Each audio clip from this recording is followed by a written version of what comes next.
आपने मौलाना जर्जीस के खिलाफ एसएसपी को एप्लीकेशन क्यों दी?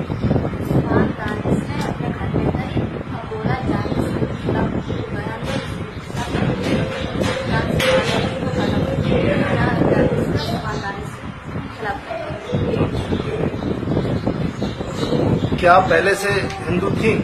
मैं चालान से मुसलमान है अभी तक। क्या आप पहले का नाम पूछा था? ना, मेरा नाम आदि निखात परवीन है। पहले जन्म से मेरा नाम निखात परवीन। क्या आप मौलाना जर्जीस को जानती हैं? ना, मौलाना जर्जीस को मैं जानती हूँ। अब आप क्या आप मौलाना कभी आपके घर गए? जी। क्या मौलाना जर्जीस आपकी बेटी को जानते हैं? जी। सवाल आपसे भी, क्या आप इस लड़की को जानते हैं? देखिए, पहले तो मैं ये बता दूं कि इस वक्त जो है हमारे सामने वो बिहार से आई हुई वो लड़की भी बैठी हुई है जिसका नाम निखात परवीन है और जिसके द्वारा एप्लीकेशन दी गई थी।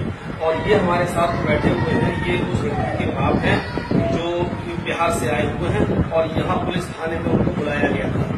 तो मैं आपको बता दूं कि ये एप्लीकेशन 1/10/2016 यानी 1 अक्टूबर 2016 को लड़की की तरफ से दी गई, जिसमें किया गया था मौलाना जर्जीस द्वारा शादी का झांसा देकर शारीरिक शोषण किए जाने के संबंध में। जिसमें लिखा था कि मेरा नाम पूजा है और मैं निखात, अब मेरा नाम निखात है, मैं संतोष कुमार की बेटी हूँ और मेरी उम्र 16 साल है। और मौलाना जर्जीस साहब से हमारा ताल्लुक 1 साल पहले हुआ। इन्होंने मुझसे कहा कि धर्म परिवर्तन कर लो, मुसलमान हो जाओ तो मैं तुम्हारे साथ शादी कर लूंगा। ये एप्लीकेशन इस लड़की की तरफ से दी गई है, जिसमें खुद ये लड़की हम यहाँ ये बयान दे रही है कि ये ऐसा अब्दुल सुबहान दानिश के कहने पर मैंने किया है। और उसने यहाँ तक कि इस लड़की को 2-3 दिन अपने घर पे रखा और रखने के बाद उसने कहा कि अगर तुम जर्जीस के खिलाफ ये बयान नहीं दोगी और ऐसा नहीं लिखोगी तो हम तुम्हें कत्ल कर देंगे, तुम्हें जान से मरवा देंगे। तो अब ये लड़की खुद ही बैठी है और ये कभी जिंदगी में पूजा नहीं रही है। इसका पुराना नाम निखात है और ये आज तक निखात ही है। और ये उसके बाप बैठे हुए हैं उस लड़की के, और इनका भी नाम उसमें लिखा हुआ है संतोष कुमार। आप लोग खुद फैसला कर लें और इनको देख लें, ये कभी संतोष कुमार रहे हैं? इनके पास इनका भी आधार कार्ड है और पहचान पत्र है, उसमें इनके भी बाप का नाम गयासुद्दीन लिखा हुआ है। यानी इस लड़की के दादा भी मुसलमान थे, ये भी मुसलमान है और लड़की भी मुसलमान रही। दूसरी बात यह है कि मैं इस लड़की को कभी जिंदगी में न तो इससे बात किया, न मैं इसको जानता हूँ और न ही मैंने कभी भी इस लड़की से कोई भी किसी भी किस्म की कोई बात की है। दूसरी बात यह है कि ये पेपर में जो निकला है, ये पेपर में भी निकला है। इस पेपर का नाम है हिंदुस्तान। इस हिंदुस्तान के अंदर निकला है, जिसमें साफ तौर पे ये दिया है कि शादी का झांसा देकर किया दुष्कर्म। और इसमें भी उस लड़की की तरफ से ये लिखा जा रहा है कि पहले मेरा धर्म परिवर्तन कराया और फिर बिहार में तकरीर के दौरान मौलाना ने किशोरी को अपने जाल में फंसाया, पीड़ित ने एसएसपी से गुहार लगाई। ऐसा ही एक आरोप 1 साल पहले भी बनारस की रहने वाली युवती पे लगा चुका है।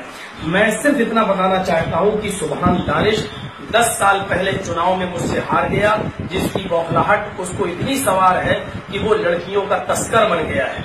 कभी बनारस से कोई लड़की लाता है और वो इटावा में मेरे ऊपर केस करवाना चाहता है, लेकिन वो इटावा में केस नहीं हुआ। फिर वो बनारस के अंदर उसने केस करवाया, फिर वो चार्जशीट बन के जब तैयार हुई तो उस चार्जशीट के अंदर मेडिकल रिपोर्ट में कुछ नहीं आया, लड़की होटल भी नहीं बता पा रही है। और तीसरी बात सबसे बड़ी ये है कि लड़की के माँ बाप यानी बनारस की लड़की के माँ बाप ने भी इस बात को एक्सेप्ट किया कि मौलाना जर्जीस कभी हमारे घर नहीं आए हैं। तो अब्दुल सुबहान दानिश बार बार ये कहता है कि हमें इसको ओहदे से हटाना है। ये पूरी जमात अहले हदीस के मगरबी यूपी के अमीर हैं, हमको किसी भी तरीके से इस ओहदे से इसको हटाना है।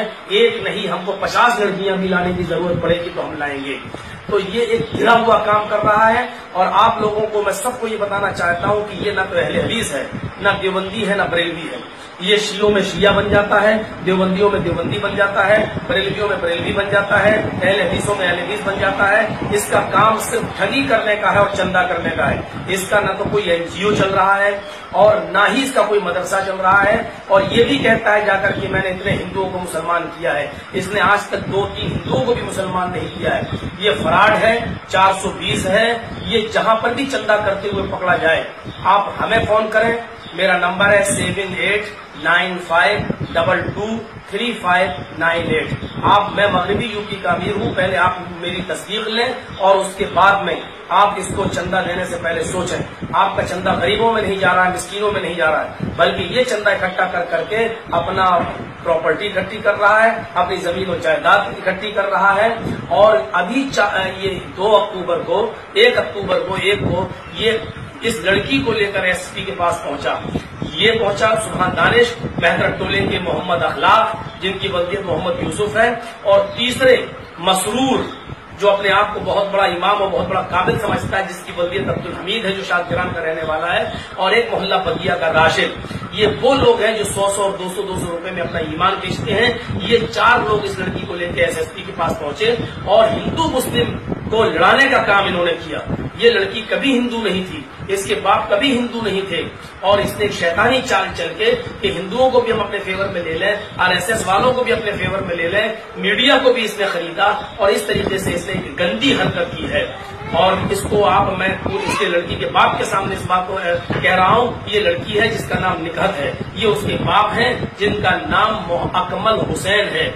ये पूर्णिया के रहने वाले हैं। इनको थाने बुलाया गया था कि आप अपनी लड़की को ले जाइए इटावा। ये पूर्णिया से इटावा आए अपनी लड़की को लेने। जब मुझे पता चला कि ये इटावा आए हैं तो मैंने लड़की को और इनको अपने पास बुलाया ताकि सच्चाई सबके सामने आ जाए।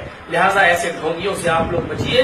और इनका भी मैं आप सबको नंबर, आप अपना नंबर दे दीजिए ताकि कोई बात हो तो ये आपको बता सके। हाँ, नंबर आप बता दीजिए। 97 71 68 18 22। अच्छा मौलाना साहब, एक सवाल और है हमारा, क्या अखलाक और नंबर एक दफे, अच्छा नंबर एक दफे और बताएंगे। 97 71 68 18 22। अच्छा, अब मौलाना साहब एक सवाल आपसे ये है कि आखिर सुभान दानिश और अखलाक और राशिद और आपने जो एक नाम और लिया है मसरूर, तो ये लोग क्यों आपको ऐसा कर रहे हैं, क्यों कर रहे हैं ऐसा? ये वो मैंने बता दिया है कि ये तो सब उसके आदमी हैं, और सुभान दानिश ने जो ये हरकत करी है वो सिर्फ ओहदा पाने के लिए, वो सिर्फ हमको गिराने के लिए कि पूरे वर्ल्ड में डॉक्टर